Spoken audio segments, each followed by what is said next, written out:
I'm hearing like, yeah, they don't give us, if y'all don't give us what we want, like, we sitting Yeah. out. I think we can focus on our players in the union. We got a proposal from the league, which was honestly a slap in the face. WNBA players just rejected a 4-time salary increase, going from a minimum of $66,000 a year all the way up to $250,000, with the max going from that same $250K to $1 million annually. One player even called it a slap in the face. It was honestly a slap in the face. It was honestly a slap in the face. What?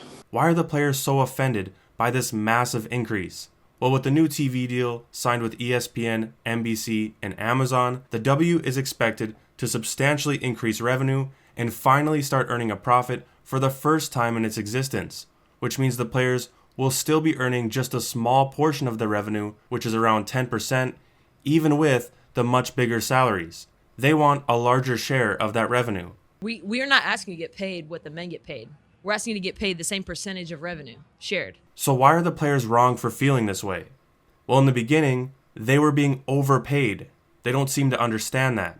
Their value is based on a false premise. For example, let's say you have a house worth $40,000, and someone shows up one day and they just love the house. They want to give you $100,000. And for some reason, you turn it down, right? Maybe you're a WNBA player, who knows? 5 years later, your house doubles in value to $80,000, and someone else offers you exactly that. But the first person offered you $100,000 5 years ago.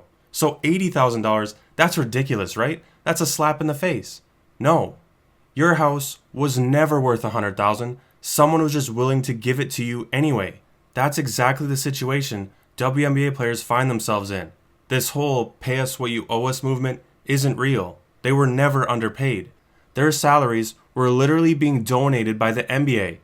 And they're comparing their league to the massively successful leagues like the NFL and NBA that give their players a 50-50 share of the revenue. Those leagues have been profitable for a long time, so when the league continues to grow, so do the players' salary. Many years ago, when the NBA and NFL were losing money, they didn't pay their players anywhere near 50% of the revenue. They just couldn't afford it, and that would be a terrible business decision. The players in the W need to stop comparing themselves to the men's league. We are not asking to get paid what the men get paid. We're asking to get paid the same percentage of revenue shared. It took the NBA 80 years to get a 50-50 revenue share with the players. And it took those players building up the league to get to that point. The only reason WNBA players think they deserve that much is because that's how much NBA players get. The WNBA players were overpaid when the league was losing $50 million. So just because they are finally going to make a profit doesn't mean they're entitled to as much money as they think they are.